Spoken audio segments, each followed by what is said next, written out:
안녕하세요. 은주클립입니다. 오늘은 지혜로운 교사는 교실 속 문제를 어떻게 해결하는가 저자이신 황덕현 선생님을 모셨습니다. 선생님 안녕하세요. 선생님 너무 반갑습니다. 네, 선생님.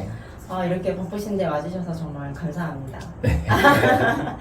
선생님을 제가 모시고 싶었던 이유가 책 내용도 너무 좋았지만 이렇게 경력도 많으시고 많은 일을 겪어보신 내공이 있으신 선생님하고 좀 허심탄회하게 이야기를 하고 싶었어요. 또 선생님께서 교사 커뮤니티에 댓글도 많이 달아주시고 좀 방향이 필요한 선생님들께 조언을 해주시는 역할도 많이 해주셔서 선생님께 배우는 내용이 또 많았고요. 그래서 꼭 뵙고 싶었는데 이렇게 함께 해주셔서 너무 감사합니다. 네.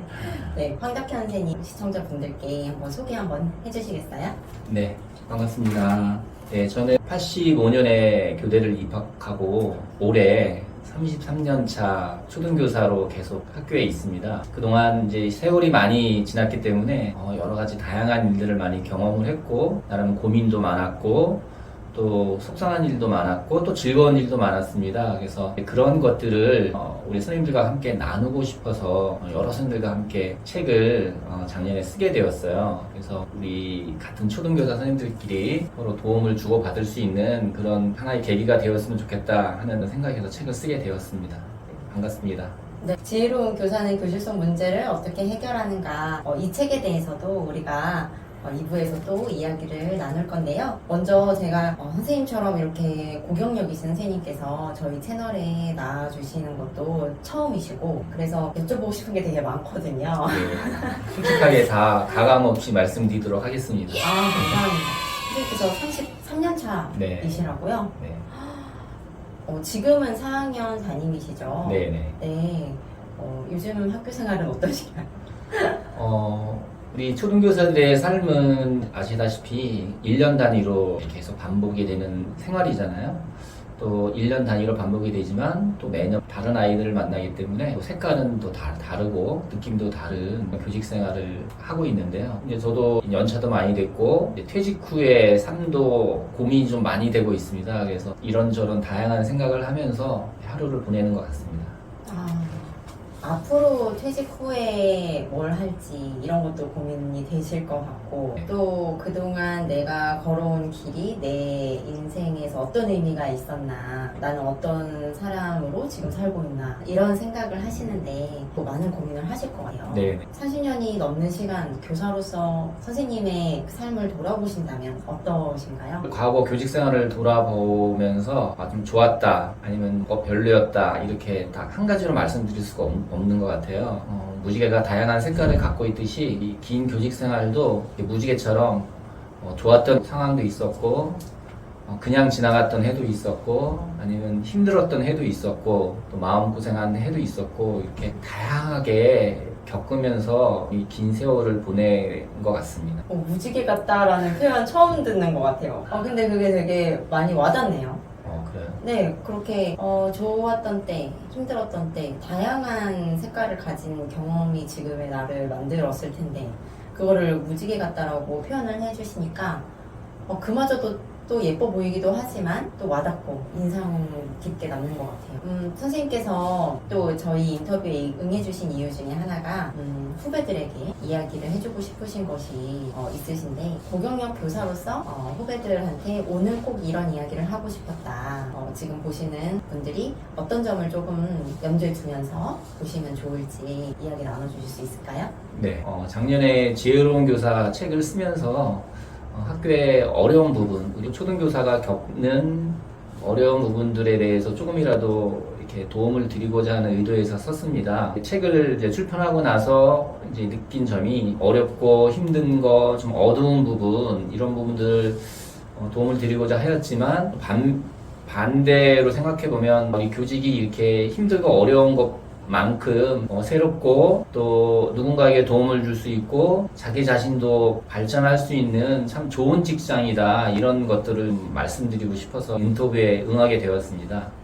네, 선생님 그러면 지금 자기 자신도 성장할 수 있다라고 해주셨는데 선생님께서 교사를 30년 넘게 하시면서 어떤 면에서 내가 가장 많이 성장을 한 것 같다? 교사를 하지 않았다면 조금 어려웠을 게 있으시다면 뭐가 있을까요? 네, 교직을 쭉 있으면서 이 책에서도 여러 번 언급을 했지만 사람과 사람과의 관계라는 부분에 많이 생각이 들었어요. 그래서 사람과의 관계를 원만하게 또는 행복하게 이끌어 나가기 위해서는 결국은 첫 번째로 자기 자신에 대한 이해라 그럴까요? 자기 자신에 대한 심리 또는 나의 철학, 나의 교직관, 학생관 이런 부분들을 철저하게 점검하지 않고서는 이 교직을 행복하게 수행할 수 없다는 생각이 들었어요. 그래서 가장 첫 번째로는 자기 자신에 대한 이해를 반드시 선행되어야 하는 것이 이 교직의 좋은 점과 반면에 또 어려운 점이라고도 할 수 있습니다. 아, 네. 진짜 교직에 있다 보면은 이 관계, 아이들도 있고 학부모님들도 있고 또 학교에서 같이 일하시는 동료 선생님들과 또 관리자 네. 선생님들하고 같이 관계 속에서 하는 일이다 네. 보니까 또 자기 이해라는 게 사실 내가 나에 대해서 이해해보자 이런 시간을 갖는 게 아니고 네. 그런 상황 속에서 내가 부딪히면서 겪는 몰랐던 나의 모습, 나의 반응 네, 맞습니다. 이런 거를 네. 보면서 내가 나를 이해하게 되면 네. 이런 게 크잖아요, 네, 사실. 네. 정말로 아이들하고 있다 보면 정말 변화무쌍한 하루이기도 한데 그러다 보면은 어쩔 때는 내가 왜 이렇게까지 했지? 약간 이럴 때도 내가 왜 여기서 이렇게밖에 못했을까? 싶을 때도 있고 그러면서 자기 성찰을 좀 많이 하게 되는 직업이긴 하죠. 할 수밖에 없죠. 또 그렇게 해야 되고. 선생님께서 가장 성찰을 하게 된 그런 일 혹시 있으실까요? 좀 힘들었던 일이나 아유, 당연히 있죠. 긴 교직 생활 동안 다양한 여러 가지 일들이 많이 있었지만 이제 최근에 제가 이제 19년도에 1학년 담임을 했었어요. 이 30년 교직 경력 중에 이제 두 번째 1학년 담임이었는데 정말 아이들 이뻐하고 나는 나름대로 사랑하고 잘해준다고 생각을 했고 또 1학기는 무사히 잘 넘어갔습니다. 근데 방학하고 9월, 10월이 되면서 제가 정확하게 의사가 아니기 때문에 말은 못하겠는데 ADHD 성향이라고 할까요? ADHD 성향을 가진 학생들이 이렇게 하는구나 라는 거를 그제서야 알았어요. 저는 이제 듣기만 했지 제가 우리 반에서 그런 학생들 2명을 감당할지는 잘 몰랐어요.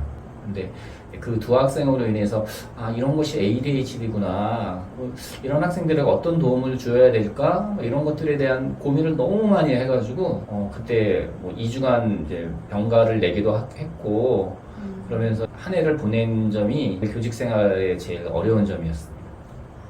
그걸 30년 차에 느끼시다니 정말 저는 안 겪어본 게 너무 많을 것 같네요.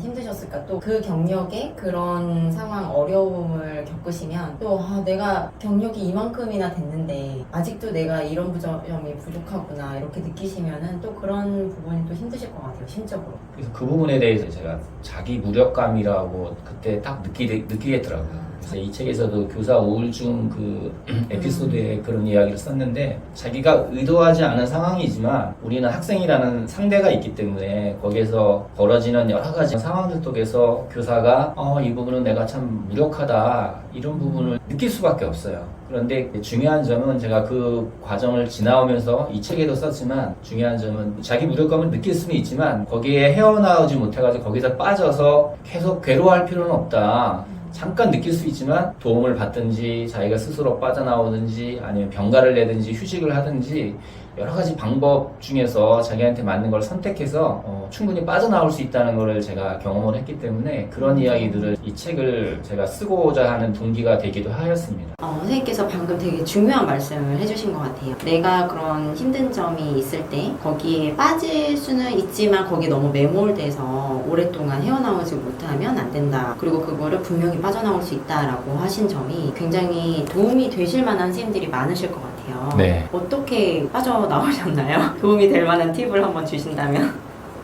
각자 처해져 있는 상황과 어려움을 겪고 있는 선생님의 어떤 개인적인 성향 또 갖고 있는 정보에 따라서 많이 다를 것 같아요. 이거는 한 가지의 정답이 있을 수가 없는 것이고 많이 다른데 제가 몇 달 전에 프로 당구 선수의 인터뷰를 우연히 들은 적이 있어요. 외국 사람이었는데 사회자가 그 당구 선수에게 이제 물어봤습니다. 당신에게도 이렇게 유명한 당구 선수인데 슬럼프가 오냐고 그랬어요. 그랬더니 그 선수가 하는 말이 저는 매일매일 슬럼프가 찾아옵니다. 그러나 그 슬럼프에 깊이 빠지지 않으려고 노력합니다. 이렇게 얘기를 하더라고요. 그래서 그 얘기를 들으면서 아, 바로 이거구나 이런 생각을 많이 했어요. 결국은 각자 자기가 찾아서 나올 수밖에 없겠더라고요. 단 주변 사람들의 도움을 구하거나 도움을 받을 수 있고 참고 도서 또는 뭐 유튜브 동영상 또는 명상 이런 거 하나의 도움을 받을 수는 있지만 결국은 자기 주도적으로 자기가 빠져나올 수밖에 없습니다. 예. 선생님께서 해주신 그 당구 선수의 말도 굉장히 인상 깊고 또 선생님이 지금 말씀해주신 여러 가지 방법들 누구나 다 자기가 좀 힐링 치유받는다 라고 느끼는 그런 채널이라던가 그런 방법들이 있을 거라고 생각해요. 특히 선생님에게는 어떤 부분이 좀 많이 도움이 예, 제가 책에서도 교사 우울증 에피소드에서 썼습니다. 저 같은 경우에는 법륜 스님의 직문죽서를 엄청 많이 들었고요. 저도 그리고 그다음에 명상에 관련된 책, 우울증 검색하면 다양한 뭐 신문 기사라든지 기고문 이런 것들이 나오는데 이제 그런 것도 많이 읽었고요. 이제 마지막으로 도움이 됐던 거는 클래식 음악이 저한테는 많이 도움이 됐어요. 저도 그전엔 클래식 음악을 몰랐었는데 힘든 순간에 나름대로 그런 음악을 들으면서 치유가 되는 느낌을 제가 받았어요. 그래서 퇴직 이후에 제가 하고 싶은 일도 그거에 관련된 일을 지금 생각하고 있습니다. 제가 선생님 말씀 들어보니까 우울증에 빠지면 아무것도 하기 싫다라고 보통은 그렇게 느끼고 하는데 선생님께서는 그 와중에도 내가 스스로 극복해야겠다라고 생각을 하시고 많이 찾아보셨네요. 찾아보시고 네. 시도하시고 그리고 클래식에서 많은 위안을 느끼셨는데 그게 또 선생님의 미래의 진로와도 관련이 되나요? 네. 힘든 데서 출발한 어떤 씨앗이 선생님의 미래와도 연결이 된다니까 되게 신기하네요. 네, 아직은 뭐 제가 문서화를 하거나 그러지는 않았는데 머릿속으로는 구체적으로 생각을 좀 하고 있습니다. 네. 선생님 정년이 그럼 몇 년 남으셨죠? 저는 이제 6년 남았습니다. 그 6년. 네. 그 선생님께서 퇴직하시고 내가 어떻게 지낼 것인가, 무엇을 할 것인가 고민하시면서 준비를 하시는 시간으로 이제 쓰실 계획이시죠? 네. 지금도 하고 계신가요? 머릿속으로 구상만 하고 있죠. 예. 근데 머릿속으로 구상만 하시는 게 아닌 것 같던데 왜냐면 선생님께서 이제 클래식의 조예도 있으시고 많이 이렇게 위안을 받으셔서 저에게도 추천해 주시는 그런 곡들도 저도 많이 도움을 받았거든요. 지금도 받고 있고 그런 거 보면은 선생님께서 지금도 미래를 위한 준비를 조금씩 일상생활에서 선생님이 즐기시면서 네. 하시고 있다라는 그런 생각을 많이 받았어요. 예, 구체적으로 말씀을 드리면 클래식 음악에 관련된 도서를 좀 많이 구입을 했습니다. 그래서 그리고 오디오 공부를 해야 될 것 같아서 오디오에 관련 책도 지금 보고 있고요. 다양한 클래식 음악의 장르가 있기 때문에 다양한 음악을 듣고 자료를 좀 정리하고 있습니다. 네. 근데 이게 사실 선생님은 선생님의 미래를 위해 준비하는 거라고 이제 보시는 분들을 생각하실 수 있지만 제가 생각하기에는 또 저의 경험으로도 어떤 교사가 자기의 관심사를 깊게 공부를 하고 생활 속에서 누린다는 건 자연스럽게 아이들한테도 그게 가거든요. 일상생활에서 아이들하고 뭐 학급 운영을 할 때 활용을 하게 된다던가 또 아는 만큼 아이들에게 소개를 해줄 수도 있고 또 우리가 초등교사다 보니까 그런 면이 있어서 선생님께서 이렇게 클래식 음악의 조예가 점점 깊어지시고 오디오 공부까지 하시면서 이런 것들이 또 다 교육에도 많이 연관이 되죠. 네. 네. 작년에 전학교 있을 때는 원격 수업하고 대면 수업을 하루하루씩 했거든요. 네, 그래서 네, 네.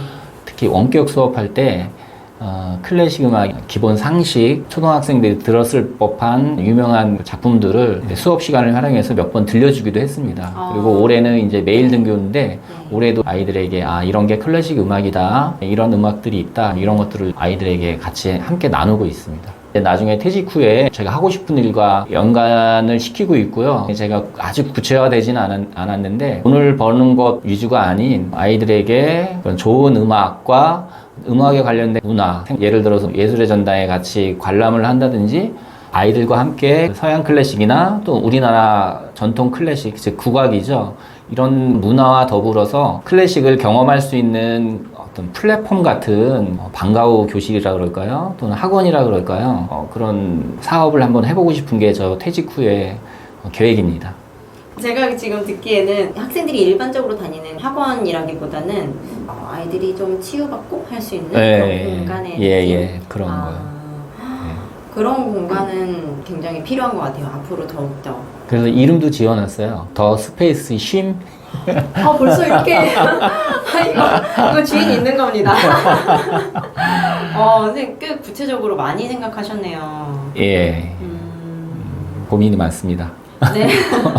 아, 근데 진짜 이런 부분을 선배 선생님께서 정년을 몇 년 앞두신 선생님이 고민을 하시고 이렇게 이야기를 들을 기회가 별로 없어요. 후배들이 진짜 친해서 개인적인 자리에서 들을 수는 있겠지만 저희 주 구독자이신 신규와 적용력 선생님들하고 교사분들이 보시면 대선배님은 저렇게 미래를 준비하는구나. 또 그것이 지금 교사의 삶에도 저렇게 도움이 되는구나. 하나의 예시를 잘 본다라는 것은 굉장히 큰 역할을 하잖아요. 네. 네, 너무나 감사한 말씀들을 지금 나눠주고 계신 것 같아요. 네, 지금까지 선생님께서 미래에 대해서도 이야기 나눠주셨는데요. 교직에서의 미래를 그리기 막연해한 후배들에게 해주시고 싶으신 혹시 조언이 있을까요? 네, 결국은 뭐 제 경험에서 이제 비롯된 건데, 저는 생활부장을 한 13년 정도를 했어요. 그래서 그 경험을 제가 왜 했을까 되돌아보면 교직에서 의미 있고 또 내가 좋아하는 일, 그런 영역을 분명히 찾을 수가 있어요. 내가 좋아하고 또 이 부분은 더 좀 실력을 키우고 싶다라는 그런 그 영역이 이제 학교 생활을 하게 되면 나타날 겁니다. 뭐 영어가 됐든 과학이 됐든 컴퓨터가 됐든 뭐 다양한 그런 그 활동 속에서. 그래서 저는 우리 적용력 선생님들이 뭐 부장이라든지 뭐 학교에서 어떤 업무가 주어졌을 때 겁내지 마시고 그냥 한번 도전해 보시기를 좀 권합니다. 그래서 다양한 경험 속에서 이 부분은 내가 더 하고 싶은데 또 이 부분은 내가 좋아하는구나, 더 나 노력해 보고 싶다라는 부분이 생깁니다. 그런 부분을 꾸준히 나름대로 공부를 하시거나 또는 관심을 기울이시면 나의 교직 이후의 미래와 이게 연관이 될 수밖에 없어요. 그래서 먼저 내가 좋아하는 분야가 어디인가, 내가 잘할 수 있는 분야가 어디인가, 내가 더 노력하고 싶은 분야가 어디인가, 이 부분을 찾는 것이 제일 중요하다고 생각합니다. 네. 그 부분 되게 좋은 말씀이신 것 같아요. 저도 제가 뭐 칼럼도 쓰고 글 쓰는 일을 같이 하다 보니까 학교에서 학교 통신 이런 걸 하고 있는데 아무래도 그러다 보니까 더 잘 만들려고 생각을 하게 그렇죠. 되고, 네, 제가 아는 지식을 또 활용을 하게 되기도 하고, 네, 자기의 관심사를 만나는 데에 학교의 업무가 물론 힘들긴 하지만 네. 그만큼 배우게 되는 것도 있긴 있는 것 같아요. 네. 네. 네. 그러면 아까 돈 얘기 나왔는데요. 경제적인 부분이요? 네네. 예.